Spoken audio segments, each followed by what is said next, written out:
Hi, my name is Isaac Phillips. I am the producing artistic director and CEO of the Cincinnati Shakespeare Company here in Cincinnati, Ohio. How would you describe to a non-Cincinnatian what the Cincinnati Shakespeare Company is? The short answer is the mission statement, right? It's a resident ensemble theater bringing Shakespeare and the classics to life for all. But I think what's important when you kind of pull that apart is the fact that our acting company, our local acting company is very important to how we produce our plays, and that the material we use, being Shakespeare and the classics, has been the heartbeat of who we are for over 3 decades. So about half of our programming every year are Shakespeare plays, and half are other contemporary classics or literary adaptations as well.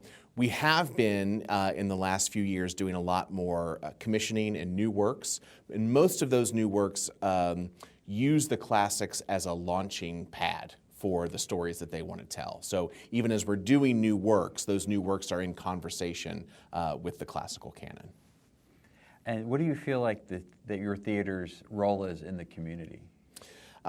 I think that Cincinnati Shakespeare Company's role in the community is to make sure that we are the place where the classics stay alive on stage. So Cincinnati has an incredible theater scene, and I think one of the things that makes it great is the fact that we are very collaborative, we are very friendly with each other, and part of that is everybody seems to have an area of expertise.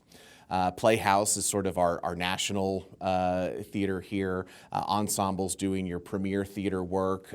No theaters, you're sort of off Broadway, and we're the classical theater. So in that, we get to make sure that we're keeping that conversation alive, not just with the classics, but also with what theater in general can be for a community as part of that larger ecosystem.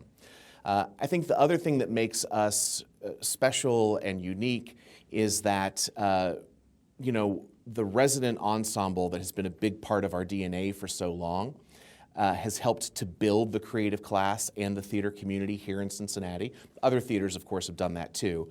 But for the longest time, Cincinnati Shakespeare would actually recruit actors from out of town, hire them for these long 40-plus week contracts, and then maybe ask them back for a second season or a third season and turn people into Cincinnatians. And over time, that really sort of deepened our talent pool so that we were able to do larger plays, larger casts, more epic storytelling, but that also provided resources to the other theaters in town as well. So we all, as a theater community, we really started to grow, and I like to think that our acting company model helped instigate a lot of that. I think now, in the last few years since we moved into our new home in Over-the Rhine, we also have a really important role to play in community engagement and being part of that community. When we were looking at different possible homes, there were potential spaces in the suburbs. There were places down on the river. But what was really great about being in Over the Rhine is that we would be a neighborhood playhouse in a lot of ways. And neighborhood was a big part of that. So wanting to make sure that we are actively engaged with our neighbors, with the communities there, with the businesses there. And that's been something I think that we've been successful with the new building, and we're going to continue to do. Now, as I understand it, it originally started the theater in 1993, but under a different name. I know that's a little bit before your time, but what can you tell us about the beginnings of the Shakespeare Theater? Sure. I am not a founding member of Cincinnati Shakespeare Company, or as it was called in its early days, the Fahrenheit Theater Company. So some of this will be anecdotal, but I think I understand a bit of what happened. And the 4 founders, the founding company members, there were 15 to 20 people that were part of that first season. But the 4 sort of core founders were Marnie Penning, Jason Menedakis, Nick Rose, and R. Chris Reeder. And they were friends from college. They had been interns together at Ensemble Theater Cincinnati.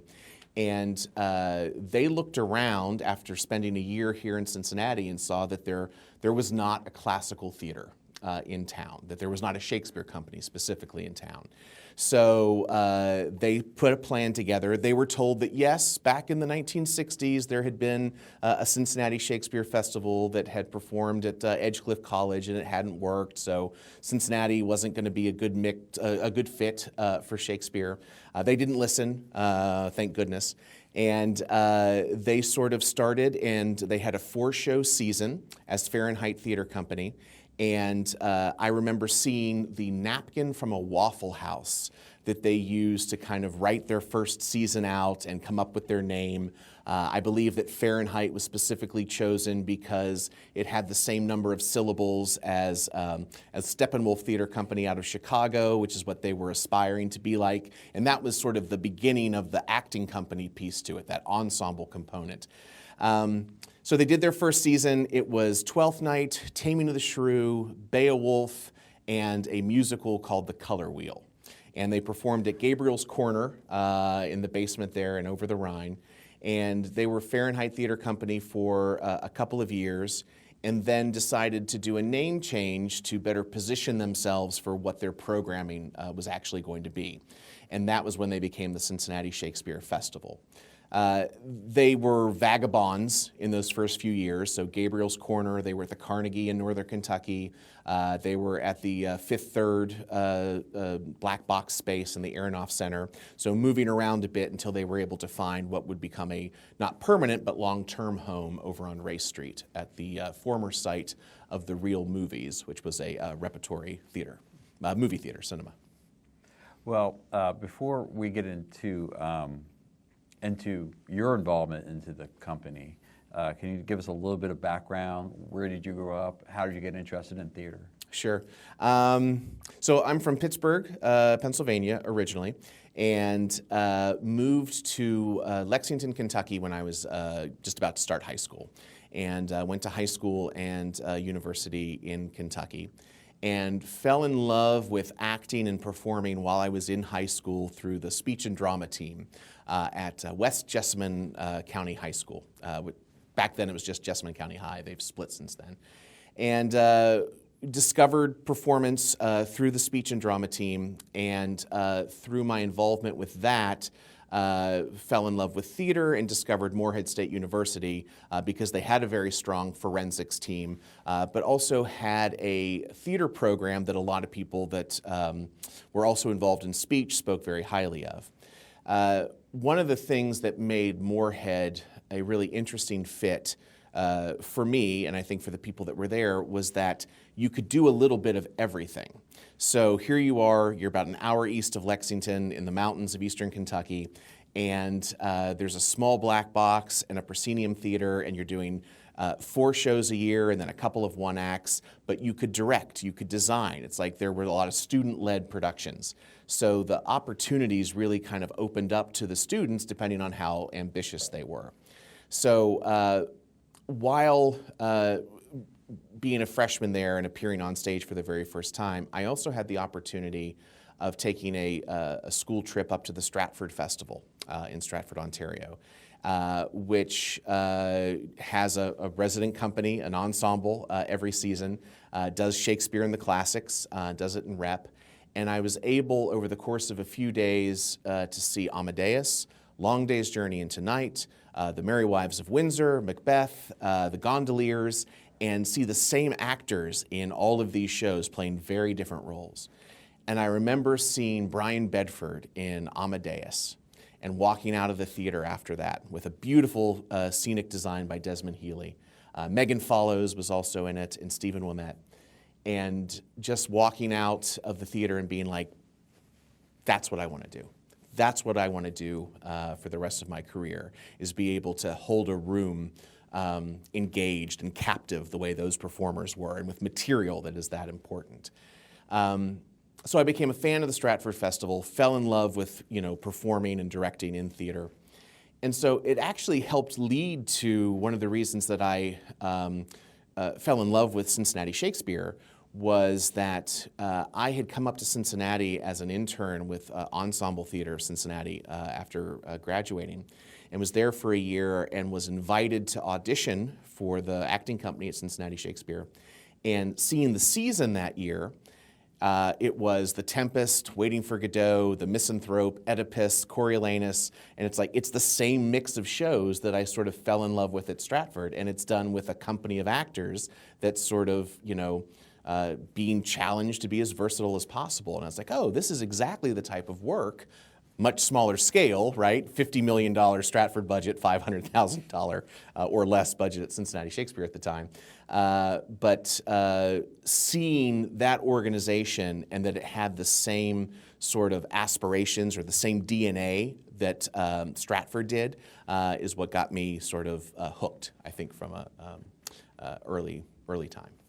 How did you do or get involved with the apprentice program at the Ensemble Theater? I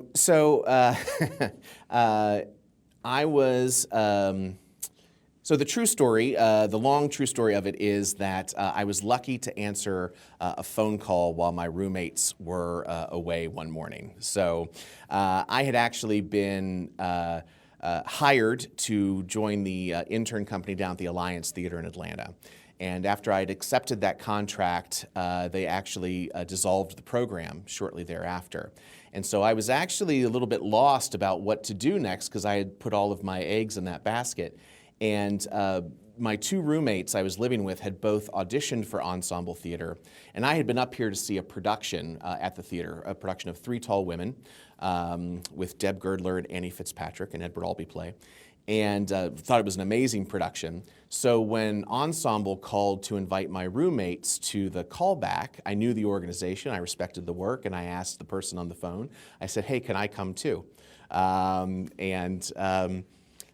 guess they were surprised that I asked, and so they said yes. I came up and auditioned, and I was hired and offered a part in their apprentice company.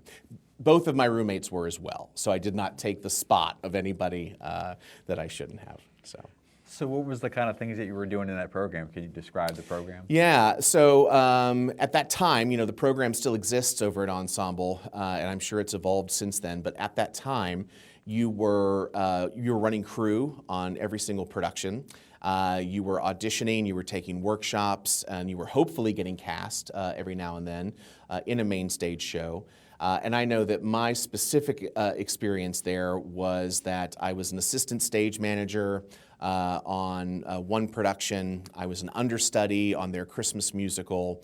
And then I got cast in one main stage show and then cast in one of their shows in their off-center series. And that was a Stephen Dietz play called God's Country.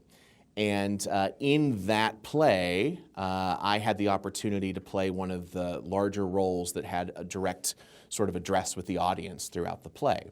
And it was that play that the artistic director of Cincinnati Shakespeare came to see and waited after the show to invite me to come and audition for the Shakespeare Festival at the time.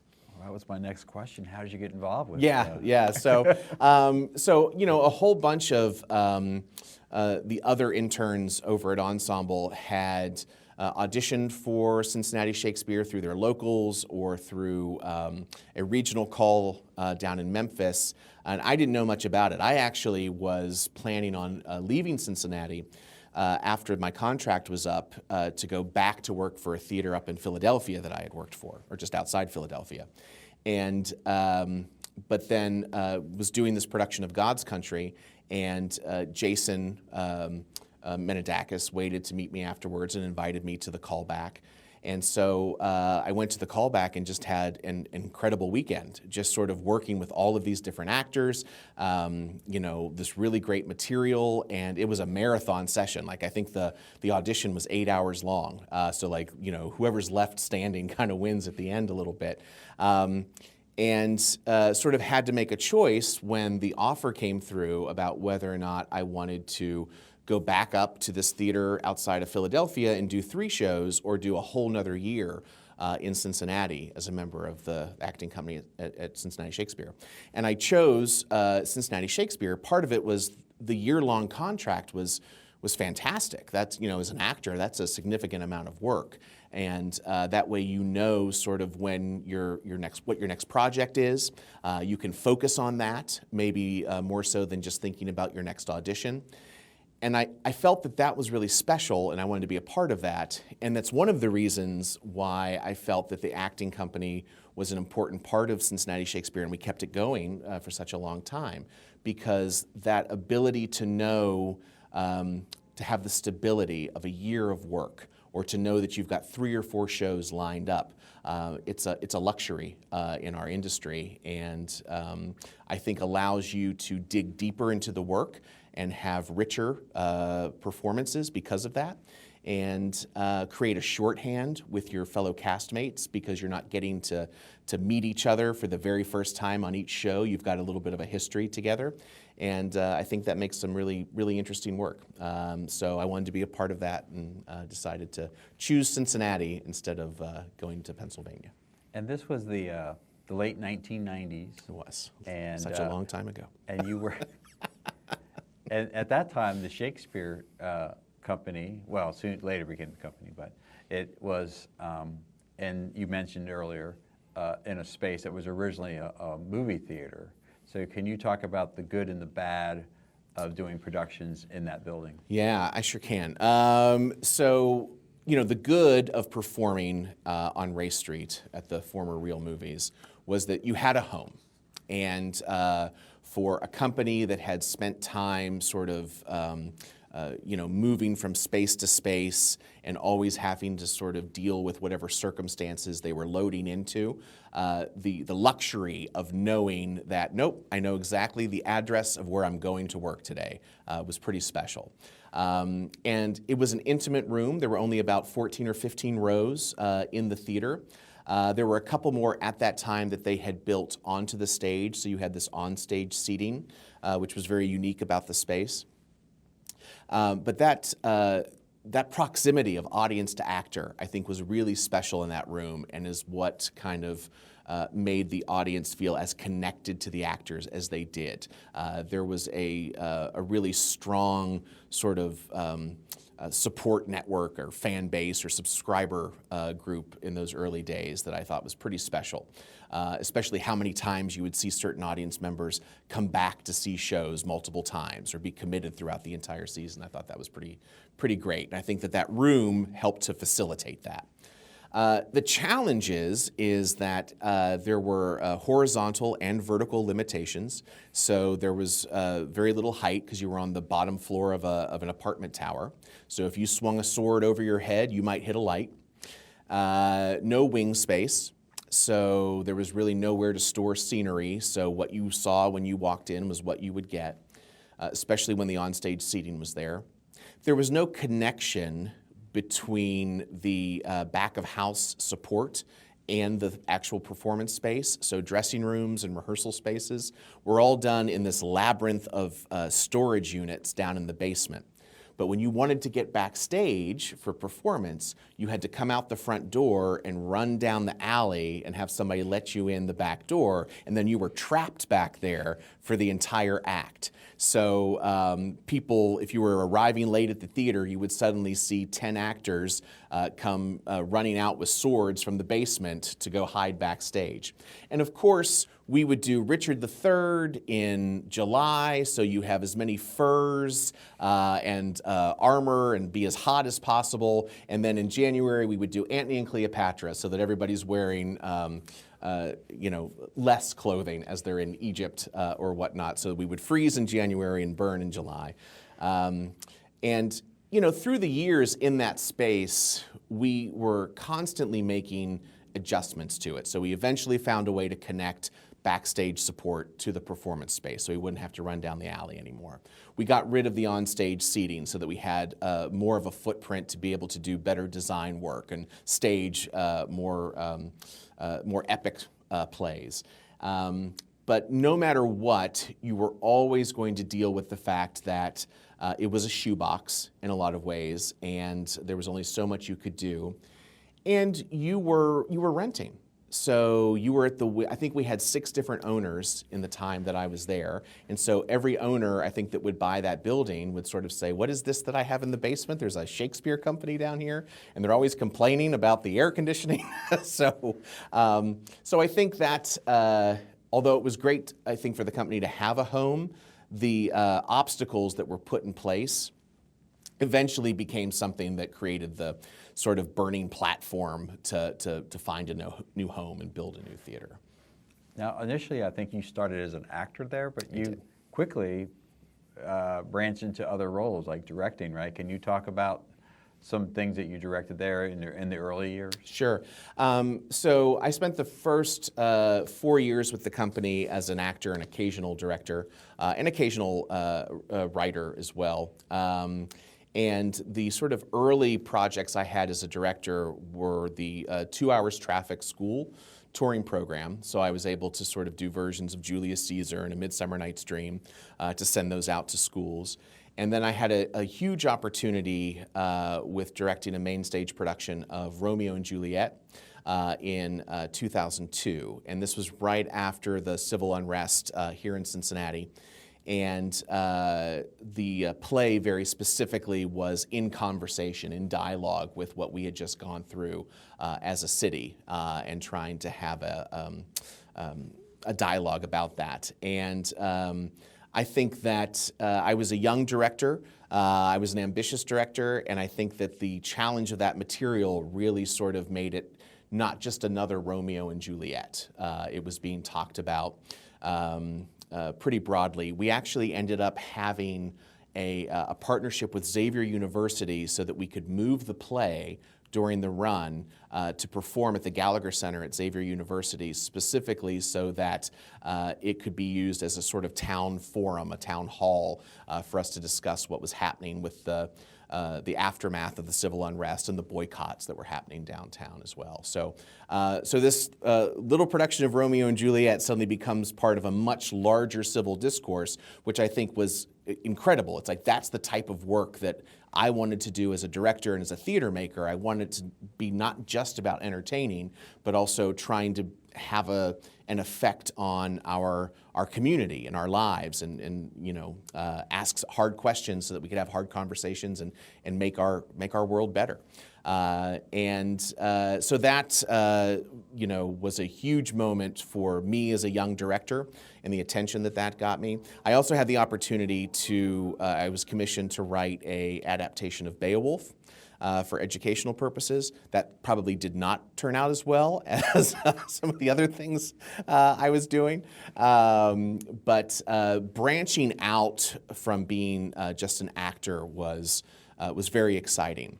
And I think what I really felt as an artist was I was sitting around the table as an actor while we were working on some new plays or working on Shakespeare or working on literary adaptations, and I started to feel that how much I wanted to tell more of the story than just the role that I was cast in. And I think that that's when I started to realize that I wanted to be a director, because I had opinions or perspective on things beyond just my lines, right?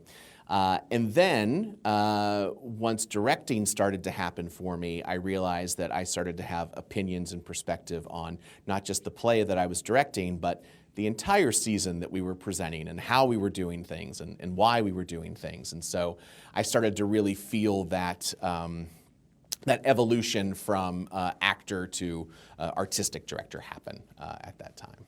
Yeah, I wanted to ask that. I guess there was a certain point, maybe around 2002, that the theater had like a identity crisis, maybe, or had a certain more. I don't know how much you wanted to talk about that, but maybe you could talk about what was going on with the theater at that point. Yeah.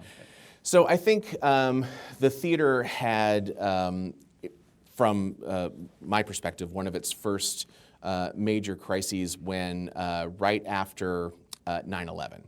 So we're in 2002, 2003, and you know, ticket sales are down, and I don't think that they were just down at Cincinnati Shakespeare. I think that that was across the city. I think that was across the country. We were in a really interesting and dark place as a country after 9/11, and going to see theater wasn't necessarily the top of everybody's priority list. I think we were doing some challenging plays also, so there wasn't much escapism happening on our stage. And I think that even as I was evolving from wanting to be an actor to a director, I think that the founding artistic director was evolving from somebody who wanted to do Shakespeare and the classics to somebody who wanted to do new work and edgier work. And I think that as his tastes were moving in that direction and box office was starting to plummet a little bit, there was sort of a come to Jesus moment, if you will, where the rubber really hit the road about what the future of the company was going to be. And financially, it looked pretty bleak. I don't think that many members of the board or staff at that time could see a way forward. It was a small operating budget, and it was operating with a significant deficit. So the board and the founding artistic director decided to part ways, and they were going to close the doors on the organization. And they had a company meeting, staff and board, about what was going to happen, the closure that was impending.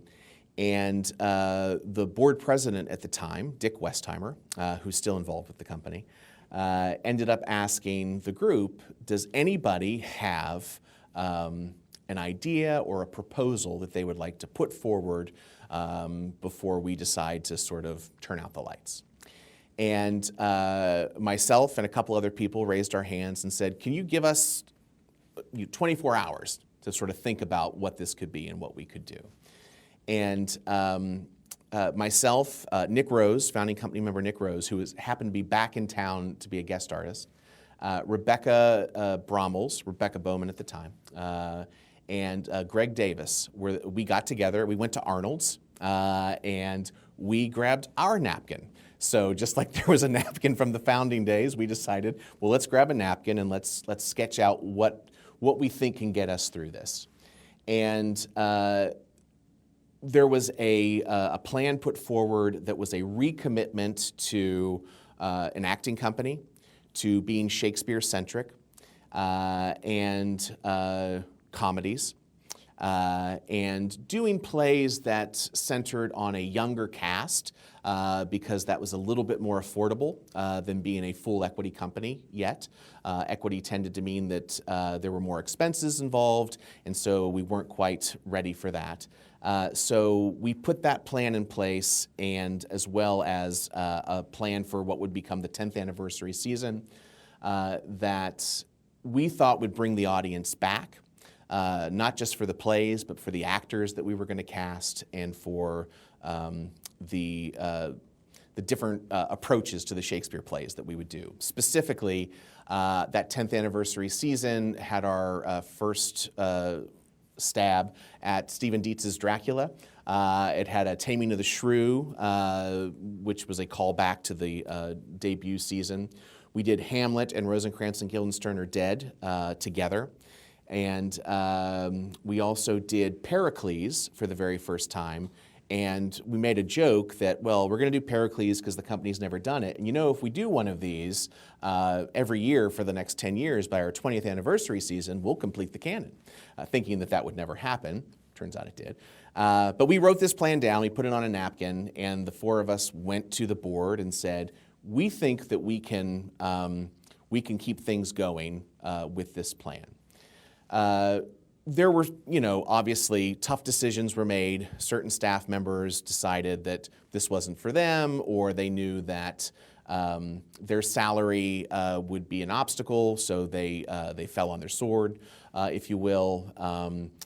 Certain actors, it was tough to get back because we weren't going to be able to pay exactly what equity would have been had we been an equity company.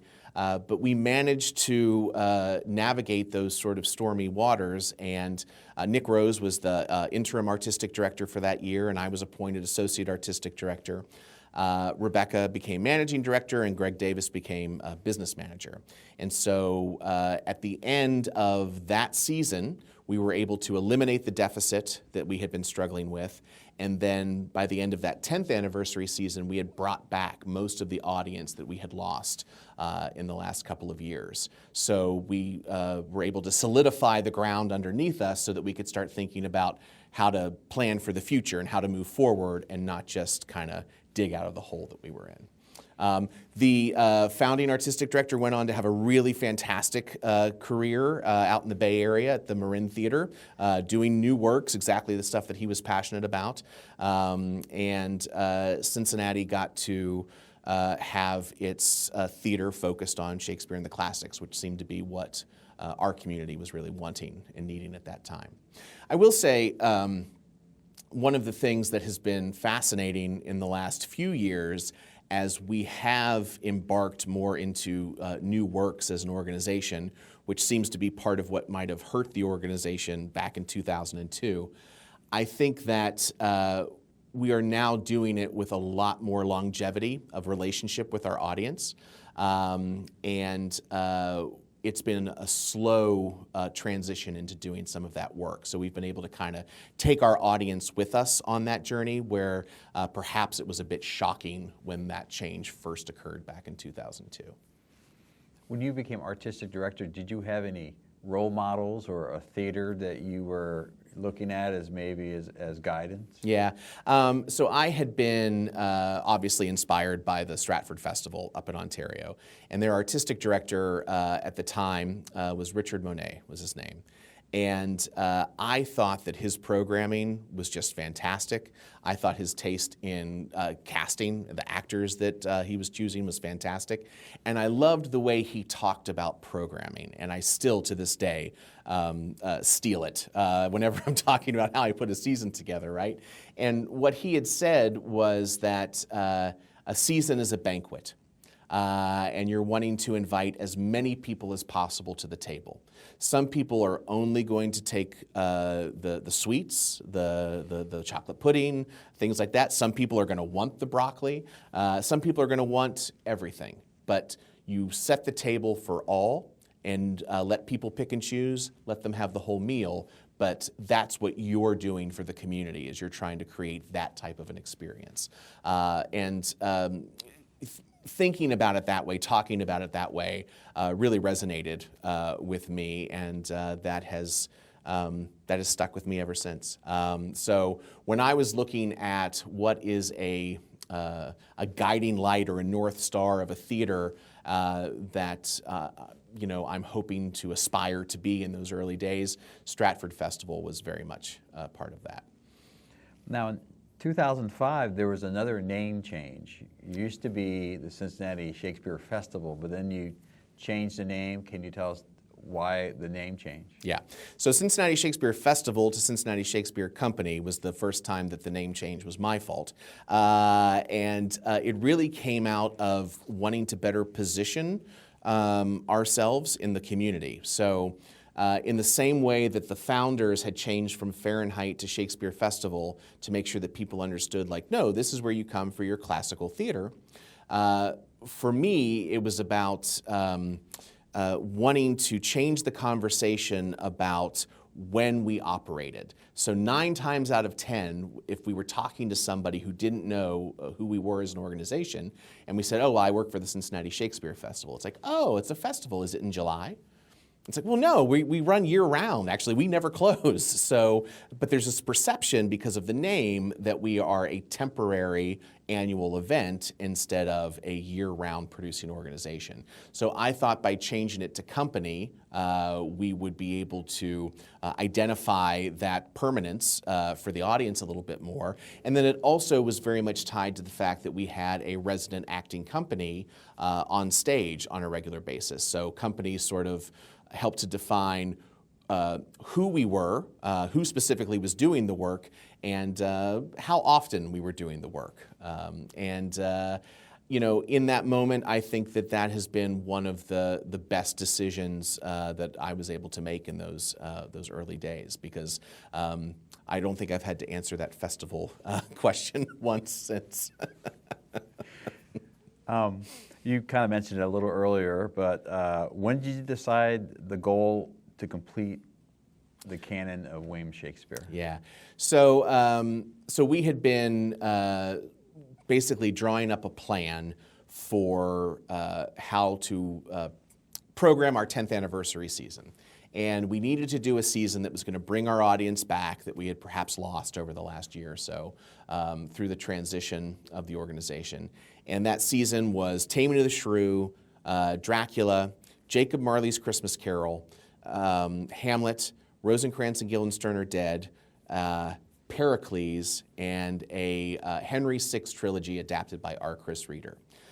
that the company had done before, so that was not a new play. Pericles was the one in there where it's like, well, we've never done this before, and on a whim, we kind of said, if we do this, if we're always offering our subscribers one Shakespeare play that they've never seen before, then they're going to stay engaged with us. Because if we're just doing Romeo and Juliet and Macbeth year after year, eventually they're going to be like, great, I've seen it, I've got it. So how do you keep, if you're not going to be doing new plays all the time, how do you keep your classics fresh and exciting? So knowing that Shakespeare has this 38-play canon, but only 10 of them get produced on a regular basis, we thought, well, let's make sure we're always investigating one of those lesser produced titles.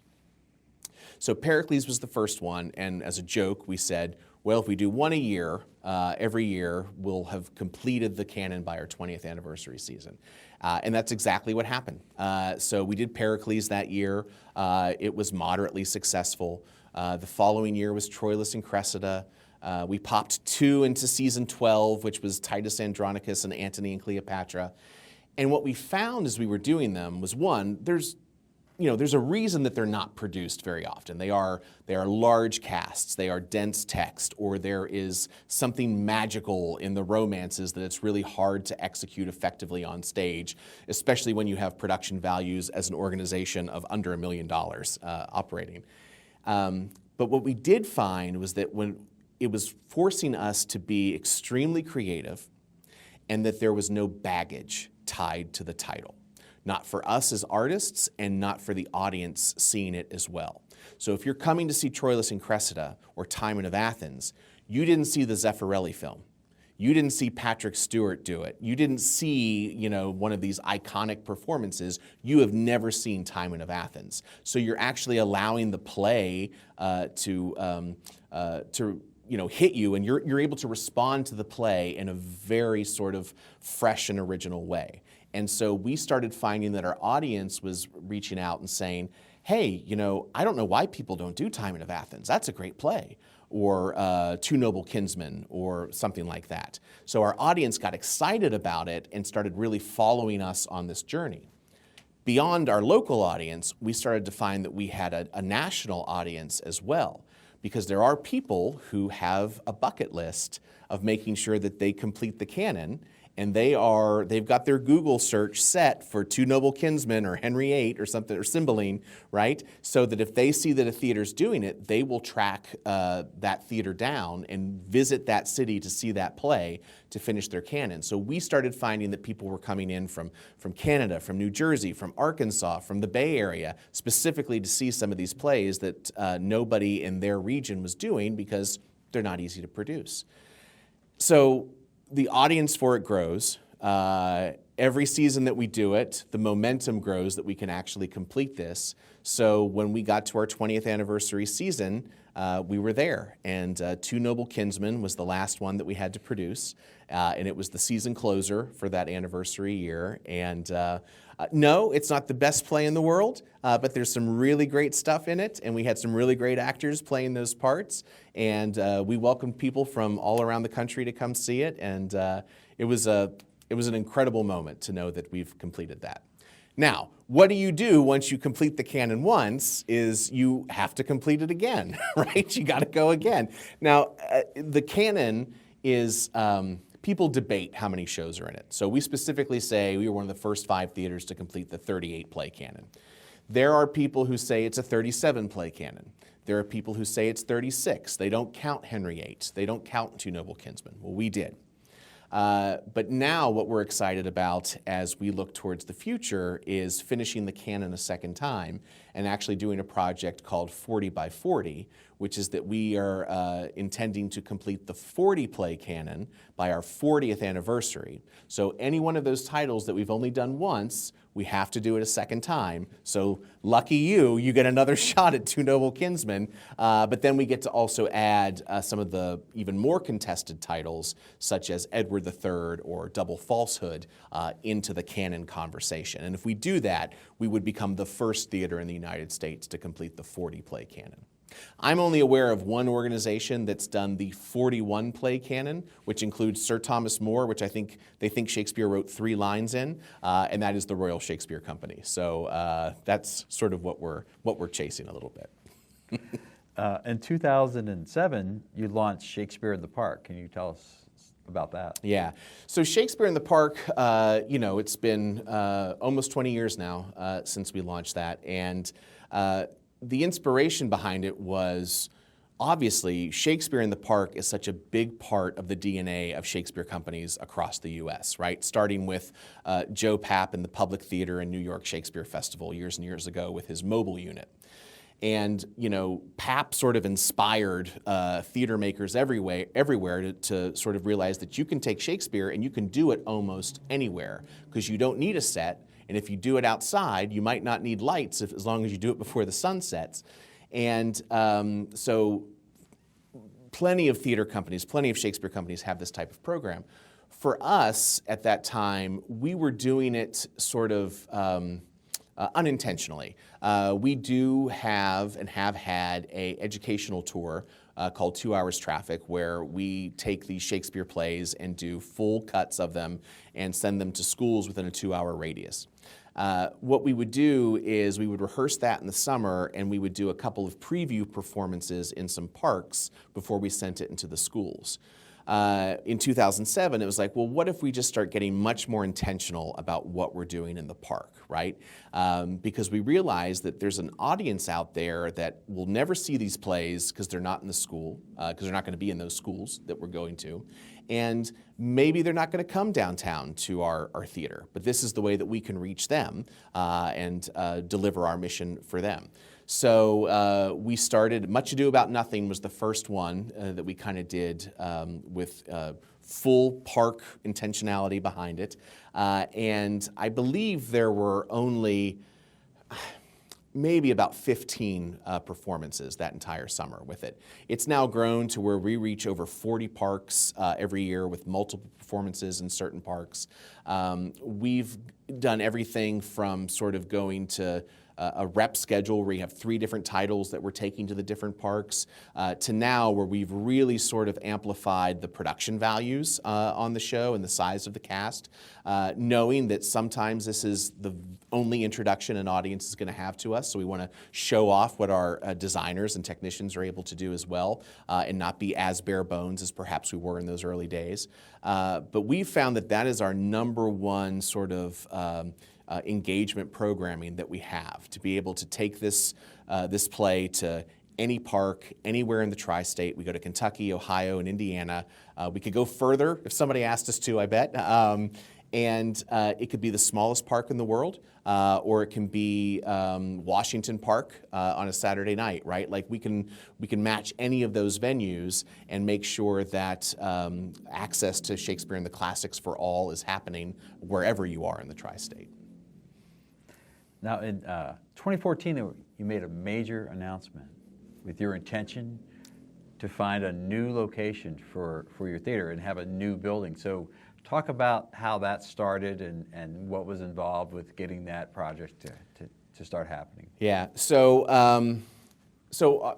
I've mentioned that our home on Race Street had a lot of challenges. So horizontal and vertical limitations. We were renting.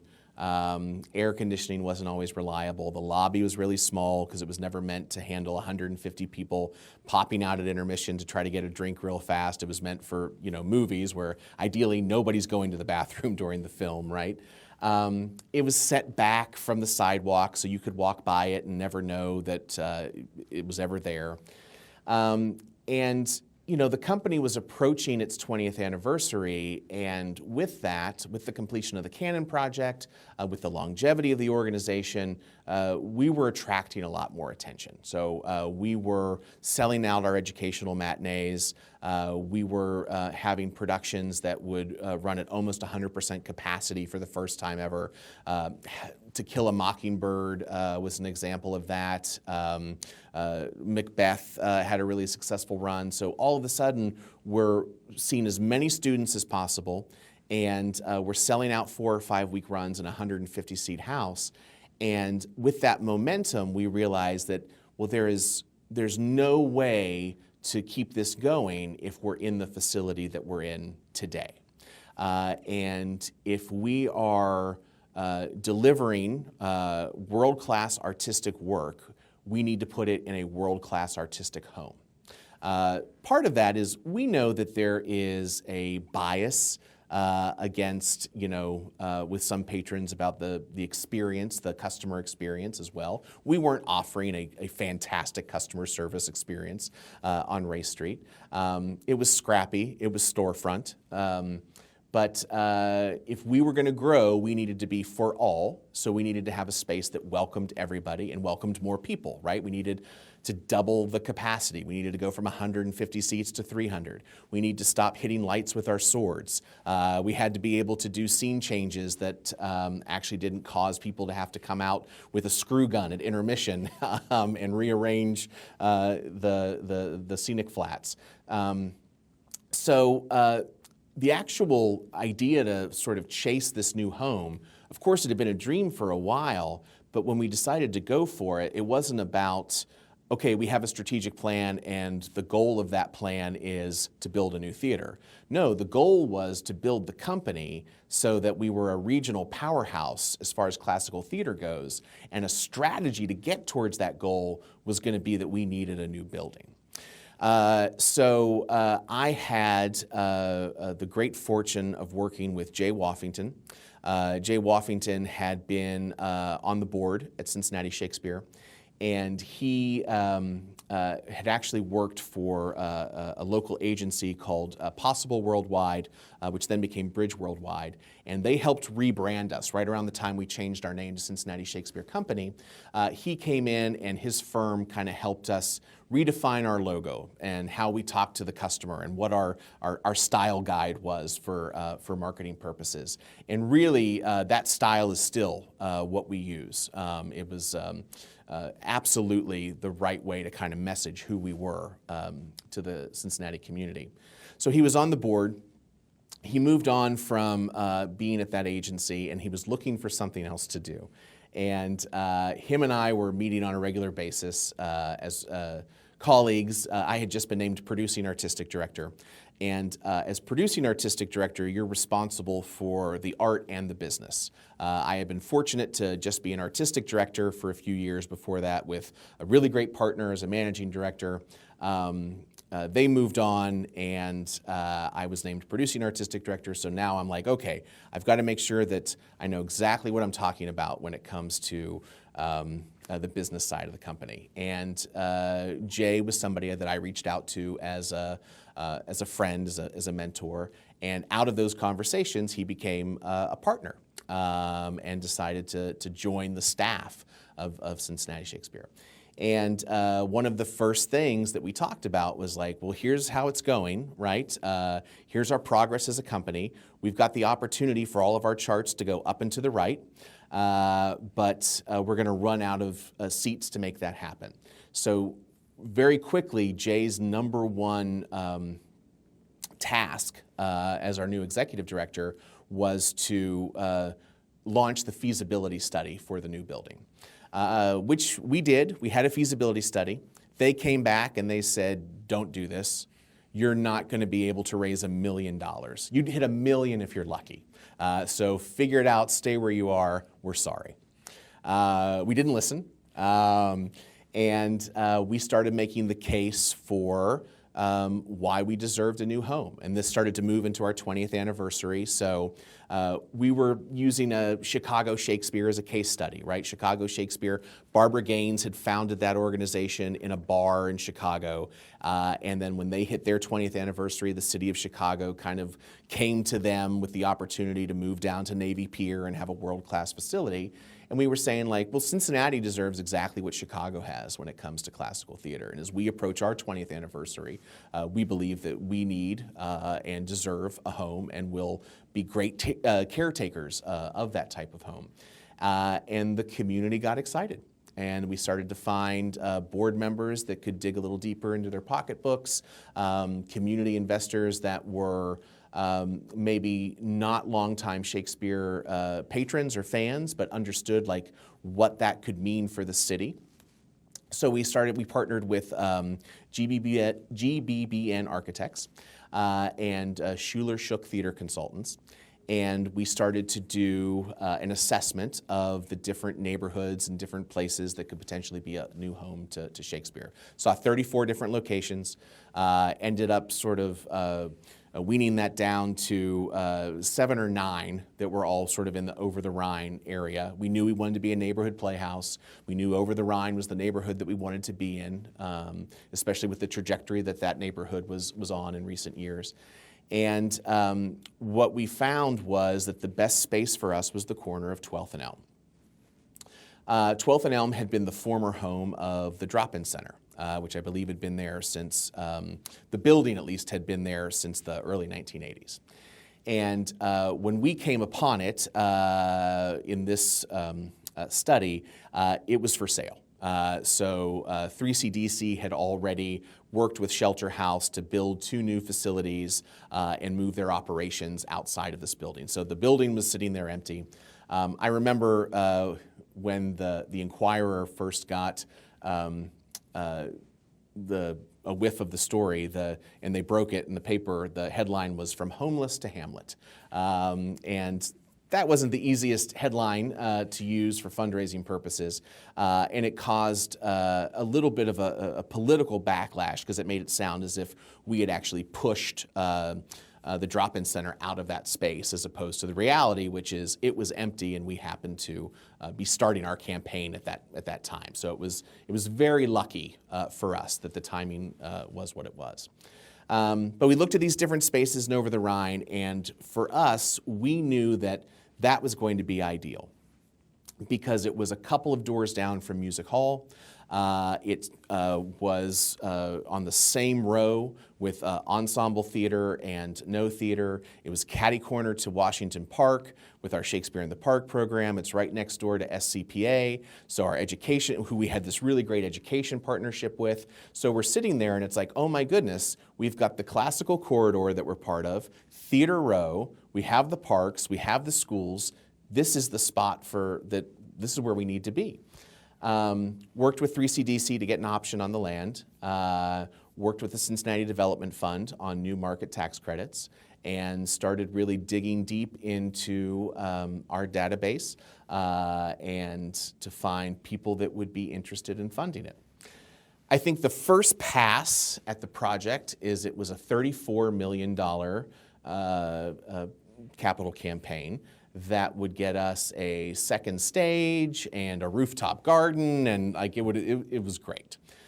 Well, we weren't going to be able to raise $34 million, so we went back in and we value engineered the project down to something that we felt was much more attainable for us, which ended up being a $17.5 million project. So we didn't get every single bell and whistle that we wanted. We gave up having a studio space inside the building. That's probably the thing that I missed the most from that original plan, having that second stage. But we were able to create a world-class experience that was going to deliver classical theater in an intimate and exciting way and be a part of a neighborhood and not a secret on Race Street. And we started that campaign, and the total construction time, I think, was 1.5 years, and we closed our Race Street space in May, June of 2017 with the production of The Tempest. And that production of The Tempest, the entire set was done in cloth, so that at the end of it, we could pull all of it down and show the audience the sort of empty shell that we had been making magic in for the last several years. And we closed that show, and then over the course of the summer moved our operations into the new building, and then in September of 2017 opened the Otto M. Buddig Theater, home of the Cincinnati Shakespeare Company, with William Shakespeare's A Midsummer Night's Dream. Well, I know you had formed and you've been involved with different theaters in your career, so what feature did you insist that you really wanted to have in this building? Yeah, so when I think about what we had to have in this space, right, it was the thrust configuration for the stage. For me, having been a performer in so many different spaces, and specifically just looking at what it was like performing on Race Street, your intimate relationship with the audience was just the first 3 rows. That's the only people you could see because they were caught in the light spill from the stage. And the 14 rows that went back, you were disconnected from them, right? So I wanted to make sure that we were having an experience that everybody in the room felt like they were part of the conversation. So by doing thrust and wrapping the audience around the performance space, it meant that if you're playing Hamlet, if you're playing Macbeth, if you're playing Catherine, if you're Othello, whatever the role is, you can talk to every single person in the audience, and they're right there. And the audience can see each other.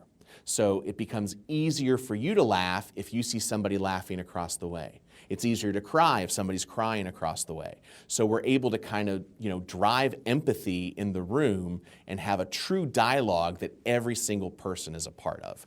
And that thrust is what provides that. So that was essential. But it was also important to me that because we weren't going to have a second stage, that we needed to have flexibility to perform all kinds of different work in that room. And sometimes a play is best served by being in a proscenium configuration, which is more like what we had on Race Street, where it's like you're looking at a picture frame basically, or being in the round where the audience completely surrounds the action. And to do that, we made sure that our theater consultants, Schuler Shook, designed a space that the thrust actually has a 13-foot trap below it so that we can lower and raise it at will. That gives us the ability to put in trap doors just about anywhere for ghouls and goblins that might pop up at Halloween. You can create an orchestra pit down there, but also it meant that we could lower the thrust so that we could add seating there to create the proscenium experience, or take those extra seats and put them upstage to create the in the round experience. And I think we've gotten really good in the last several years of operating that space of making sure that the play, that the configuration of the theater best serves the play. And our production team does a fantastic job of transforming the space from one to the other. So that was the most important thing. I will say the luckiest thing that happened in the space was we were doing a walkthrough with the architects and the construction company. Messer Construction did the construction on it. And we were up in the catwalks, and I was poking around, and somebody asked me what I was doing, and I said, well, I'm trying to figure out where I'll fly performers from. And they're like, well, what do you mean? It's like, well, if we do Peter Pan, right? And I got to fly Peter Pan, where's that going to happen at? And all of a sudden, they're like, we didn't design this space to fly anybody. It's not meant to do that. And it turns out that conversation was happening the day before they were supposed to put in all of the drywall up there that would seal in all of the structure at the top of the building. So we had mentioned it just in time so that they were able to delay putting in the drywall to go back and actually put in fly points so that we can fly performers. So we now have 6 fly points. We've been able to use the fly effect a couple of times, most notably with our opener of A Midsummer Night's Dream in that space. But if we hadn't caught it on that walkthrough the day before, one day later, it would have been impossible to get that, and we would have had to live without. So, well, tell us some of your memories of the opening night of that theater. Oh man, I tell you what, opening night was a whirlwind because it was a black tie event. So it's not your standard opening night. There's a lot of pomp and circumstance with it. I think our development team did such an amazing job of making all of these major events leading up to that moment, right? Like the marketing team did this great job of creating Seat Week so that all of a sudden all of the media outlets are in there while the seats are going in. It's a big deal. It's Seat Week here at Cincinnati Shakespeare Company, right? We had a ribbon cutting a couple of weeks before we opened where we were inviting the community in to see the space for the very first time before we went into performance. So we had all of our sort of major donors out front, and the mayor was there and presented myself and Jay with keys to the city, and we cut the ribbons with swords instead of scissors. And then, of course, what nobody knows is that behind us, while we're cutting the ribbon, we tripped a breaker with the power in the building because we had more things running than we'd ever had before, trying it out for the first time. So if you look at pictures of the moment, you can see people through the windows scrambling behind us to try to figure out how to make sure that the lights are on as people are walking through the door for the first time. But that was a special night, and they got it working, and it was fine.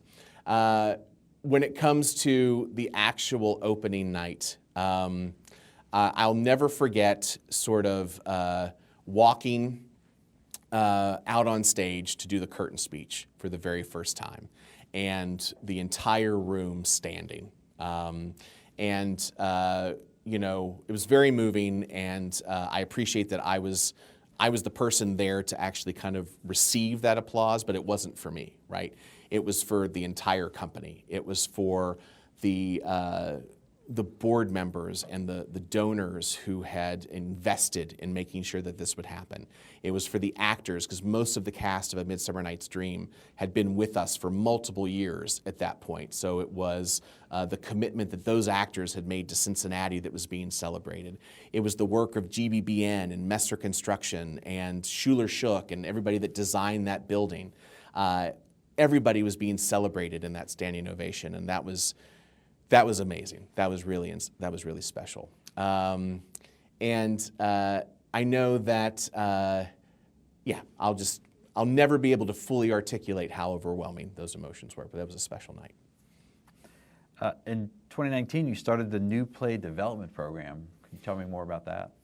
So we had been having conversations about how it was important that Cincinnati Shakespeare Company was not simply producing the canon, but also helping contribute to the future of it as well. And as an organization, I think we had been very hesitant to delve into a new play program, specifically because there was a history of it not being well received back in the early 2000s. But we felt that enough time had passed at this point, and that if we had this incredible facility in this financially strong company, we had the opportunity to take some risks and make sure that we were contributing to the national conversation. So we decided that it was time to embark slowly on the new play program. So the first thing that we did was in 2019, we reached out to Lauren Gunderson. And Lauren Gunderson at that time, and I think multiple times, multiple years since then, has been named the most produced playwright in America. And she is an amazing talent. And she has a passion for Shakespeare. So we knew that if we were going to get into the new play game, that we wanted to do it with one of the rock stars of new play development and playwriting at the moment. And we wanted somebody who had a passion for what our mission was, which was Shakespeare and the classics. So I gave her a call, and we had a really great conversation, and I pitched an idea for something that was measure for measure tangential, and she said, nope, not at all, but I have this idea about Hamlet. And so she shared this idea that she had been wrestling with about what does it mean for Ophelia to live in Denmark under the circumstances that are taking place during Hamlet, during the play of Hamlet, and what a toxic world that is to live in. How she has no allies or very few allies in that kingdom, and what would that be like for a teenage girl? And then we started talking about how there's a speech that Gertrude has. There's a willow that grows aslant a brook, where she describes Ophelia's drowning. And I said, it's always amazed me that Gertrude walks in and gives this speech about how she watched Ophelia drown, but never says, I should have reached in and tried to grab her out of the water at some point, right? So Lauren and I had a laugh about that, and so she ended up coming up with this idea of, well, what if the play is about Gertrude helping Ophelia fake her death to escape Denmark before everything falls apart. And we were off. That was 2019. we just finally produced it in January of 2025. So it took 6 years to get from commission and inception to production. Now, the pandemic was part of that, right? But over the course of those 6 years, there were multiple drafts. Lauren's a very busy playwright. We had a couple different potential partners before we landed with the Folger Theater in Washington, D.C. And we just wanted to make sure that it was the right time. And so 2019, we commissioned the play, we produced it in 2025, and we're able to do it as part of sort of this signature event in the season called Project Hamlet. So we do Hamlet for our free Shakespeare in the Park production. We do the regional premiere of Fat Ham by James I. James to start the season, and then we do A Room in the Castle in January. And the three pieces are, they obviously all stand alone, but they all communicate with each other and talk to each other as well. So that was the start of it. I think the other thing that happened, though, was during the pandemic, when we had to close and we couldn't perform for people, we couldn't have people gather, we were trying to find ways to make sure that we were still delivering on our mission. And our mission is to bring Shakespeare and the classics to life for all. It's not necessarily to do live performance. That's nowhere in our mission statement, right? So what could we do? So we did radio dramas. We did original radio dramas. We took Shakespeare plays and adapted them for the radio.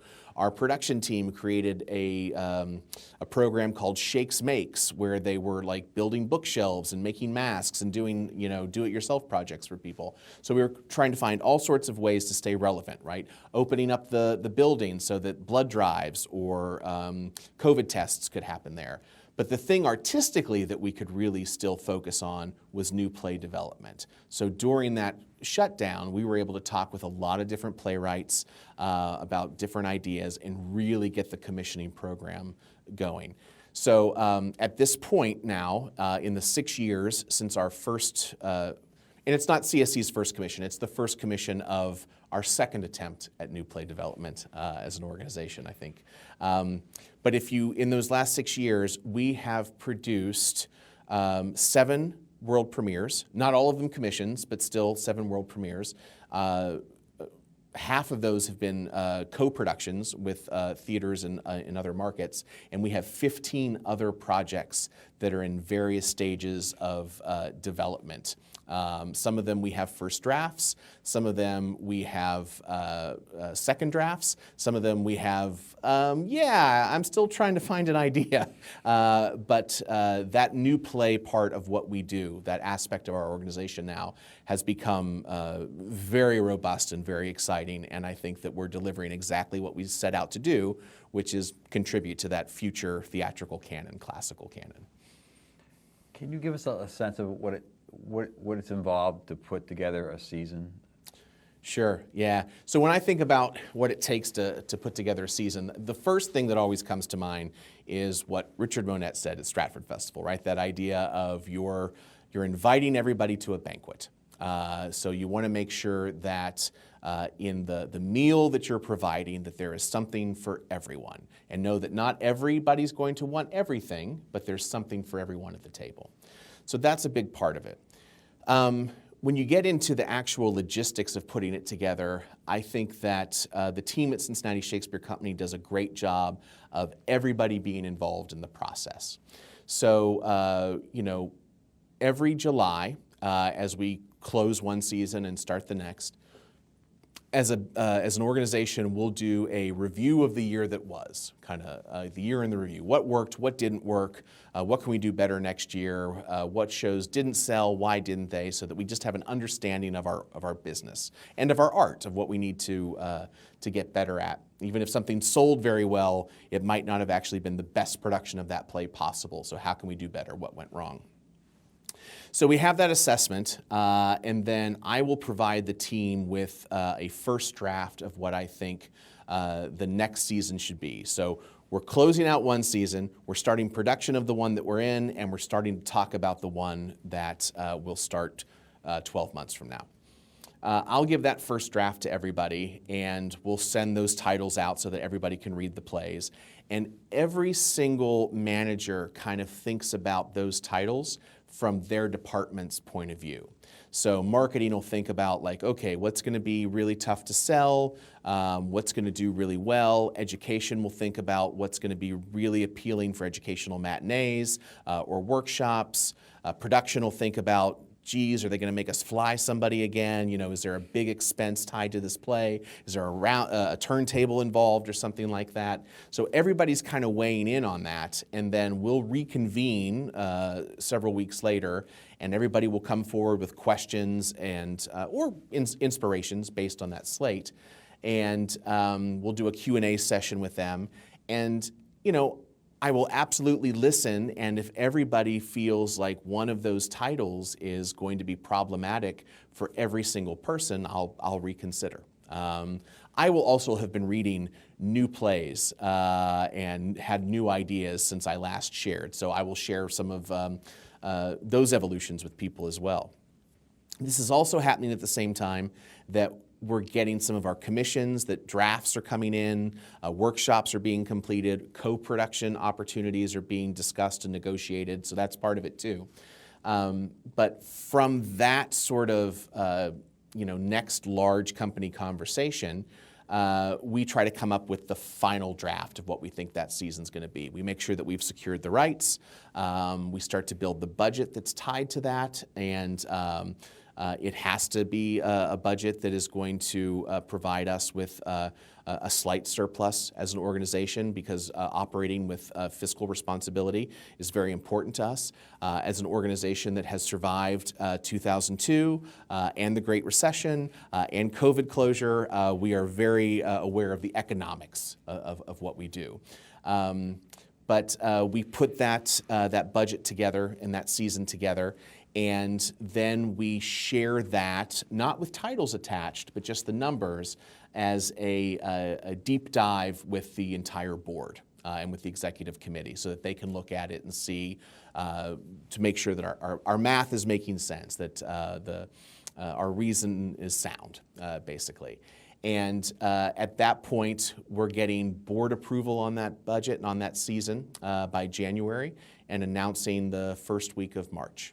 And between January and March, we're doing auditions to cast the shows. We're working with our marketing partners. Currently, that's Lightborn. They do all of our images every year. They do fantastic work. We're taking photographs of principal actors to be able to share. We're trying to create stories for the press tied to that season announcement. And then top of March, it's on sale. And we start thinking about what the next one is right after that. So what I love about it, it's one of my favorite parts of the job, one of my favorite responsibilities.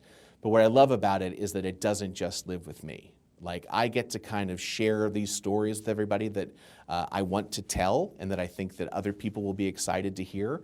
But everybody on the team gets to sort of weigh in on the conversation, and they have a voice. And that the art that comes out of, and the programming that comes out of that larger conversation, I feel is much more satisfying than if I was just sort of delivering a playbill that nobody had any ability to offer feedback on. And how big is your staffing at the theater? How many people are involved in different parts of it? So we have over 20 full-time staff members. And I think 23 at last count. That's full-time. On top of that, we have a lot of part-time employees that work in the shop or front of house, box office, bar staff, things like that. So that probably gets us over 30 on a regular basis. And then on top of that, you add the fact that we work with over 60 different actors in the course of a season. And we work with different designers, freelance designers, scenically, lights, sound, costumes that are complementing what our resident design team does. So overall, in the course of the year, we are employing, sometimes just for one show, sometimes for a full season, over 100 people, which is, it's pretty good for, I think, an organization of our size. So looking back at all this time you've been with the Shakespeare Company, what's something that you're most proud of that comes to mind? When I think about what I'm most proud of over the last 27 years with Cincinnati Shakespeare. There are different things depending on different aspects of what I do with the company. I know that building that building, I'll never forget what that experience was like. How much I learned, what a joy it was, even on the frustrating days, what a joy it was. And I've learned so much from going through that process that I actually hope I get the opportunity to do something like that again in the future. Who knows what the future holds. But building that building was very special. When I think about artistically what we've done, the ability to complete the canon here in Cincinnati, that is something when you look at the other theaters that have accomplished that feat, they tend to be larger organizations with more history, more financial resources, and that we were able to do that, and we were able to do it on Race Street, I think was pretty special. In the midst of completing that canon, we also did a chronological history cycle going from Richard II to Richard III. So you get Richard II, Henry IV-1, Henry IV-2, Henry V, Henry VI-1, Henry VI-2, Henry VI-3, Richard III. People do Henry V and they do Richard III all the time. The other ones not as much. To do that chronologically with the same cast over 5 years was really special as well. So that I'll never forget that. And then as a performer, as an actor, which I don't do very much anymore. It's been quite some time since the last time I did it. But I will never forget the fact that I had the opportunity to meet my wife on stage at the Shakespeare Company, playing Miranda and Ferdinand and The Tempest.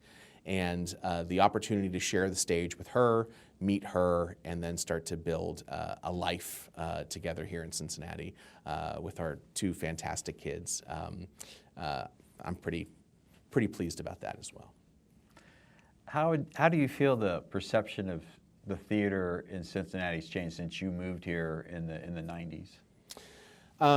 So when I think about how the perception of theater may have changed, or it absolutely has changed, I think about, when we were moving from Race Street to Elm Street into the Auto, we found a treasure trove of old articles from the Inquirer, from the Cincinnati Post, from City Beat, from Everybody's News, from all of these papers and magazines about the theater that we had appeared in.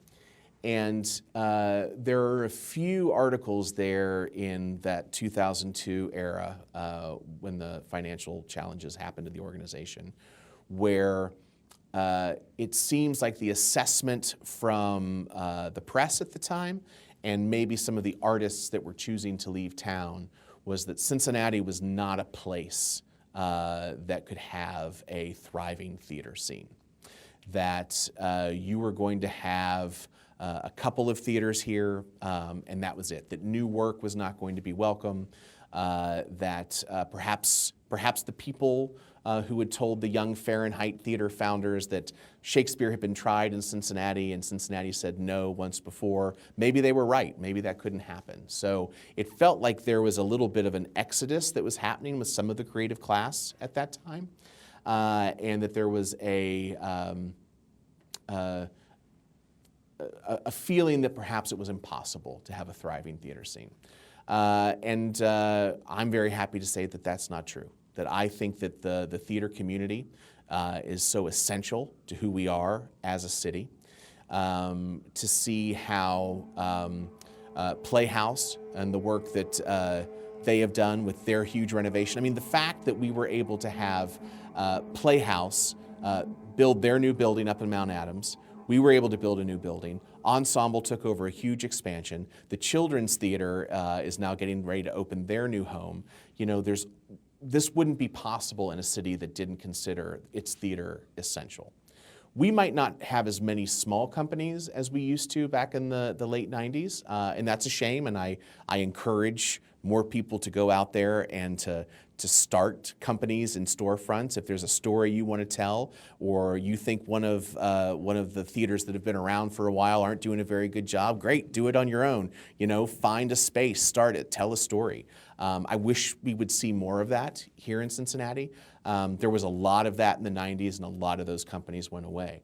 But those of us that sort of made it through that Great Recession in post 9/11 time, I think we have found ourselves as essential participants in the conversation of what this city can be, and that there's a strong, thriving creative class here, theatrical creative class, that is populating all of the stages in town and available to the film work that comes through the city. And they're also finding ways to work beyond just the stage by being educators and fundraisers and administrators. And when we have guests come and join us from out of town, they are amazed by what Cincinnati is able to be and able to do. And I think let's just keep going. We're not done yet. So what do you see as the future? What do you see in the future for the Cincinnati Shakespeare Company? The future. So it's that question about what the future for Cincinnati Shakespeare Company holds. The timeliness of that is really fascinating, because we are, as an organization, undergoing a new strategic planning process. So we have been well served as an organization by having a strategic plan in place that we follow. We're coming to the conclusion of a 5-year plan and starting the work to make sure that our new one's in place as soon as the current one expires. So that conversation is ongoing at this moment. What I would say that I hope to see in that strategic plan and in that conversation is that our commitment to new plays and co-productions continues to be something that propels us forward as a city and as a company and as part of that national conversation. I think to do that, Cincinnati Shakespeare Company is going to have to expand again. I think that over the last 8 years or so in our new home, we have found a way to program every moment of it and fill every nook and cranny of that building with programming. And it's time to think about, what's the next step with that? What happens if we investigate the second stage piece that we had to abandon in our original project? What could that mean? And not just for programming on stage, not just for new play development, but for our ability to be a hub for education and innovation, right? Our summer camp programs are already exploding outside of our facility. How do we make sure that we're welcoming all of those kids into our building, into our space? How do we program a Shakespeare in the Park show, a summer play, and also have summer camp going on at the same time in the space that we have now? So an expansion, I think, would help that. It would ultimately help us deliver on our mission, and that's bringing Shakespeare and the classics to life for all. That's keeping the classics at the center of the conversation of how we become a better community. And it'll be interesting to see what that leads to down the road. But for me, I'm very excited about sharing the incredible news about what the arts are in Cincinnati and what they can be with more and more of our nation, and not just our nation, beyond that as well, with our potential global reach also. What advice would you give to somebody who's young who wants to get into theater? So if you're young and you want to get into theater, I would suggest that you see as much as possible. See as many plays, read as many plays as possible, get as familiar with the actual work as you can. If you can find opportunities through your school to participate, whether it's on crew or cast, if you can find opportunities to observe or shadow theaters while they're in operation, do that. But basically just consume as much of it as you possibly can. because the more that you know, the more familiar you are with it, the better prepared you're going to be when it comes time for you to be able to step on that stage, or make a pitch for why you should direct something, or get your shot to design something as well. So the more you know, the better prepared you're going to be. I would say to step a little bit further in the future than that. So that's what I would recommend if you're a student, a novice wanting to do it. If you've been doing it and you're thinking about the fact that, boy, I would love to start a company. I would love, I don't see the work that I would like to see in whatever city I'm in, or I don't see me on stage enough, or stories that hit me as much. And you want to go out there and actually do it. The advice that I would give, as somebody that has never founded a company, right? I was not a founder at Cincinnati Shakespeare. I was fortunate enough to be hired into it. But I have seen really great people across the city and across this country actually sit there and find ways to set up shop in storefronts, in parks, in parking lots, wherever they needed to be, in order to tell the stories that they wanted to tell. So if you have a passion to tell a certain story, don't wait for somebody to offer you a slot in their season.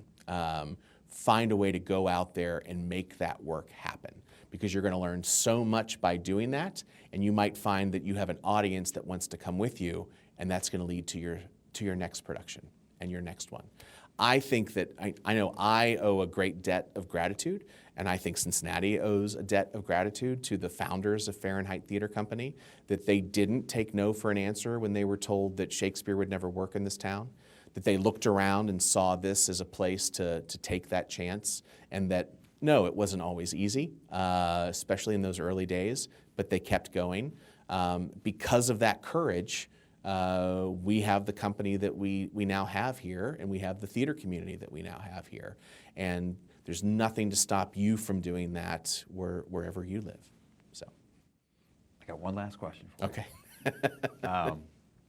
Is there a production, a play that you want to do and you just haven't gotten to it yet that you want? Oh my God, happen? yes. So I have a list. If people are asking, so what have you not done that you want to do yet as far as directing a play or being in a play or just producing a play? I do think about time and how fortunate I've been I have been to be in this position as long as I have, and thinking about the years ahead and how do I make sure that I get to tell all of the stories that I want to tell, that are my favorite plays and everything. So I know that there are pieces like I would love to actually complete the August Wilson cycle as an organization. I would love to do Uncle Vanya. I would love to do Iceman Cometh. I would love to be able to revisit something like Amadeus or The Grapes of Wrath, which we did in our old space under limited resources. So I definitely have a list, and I really hope I get to all of them.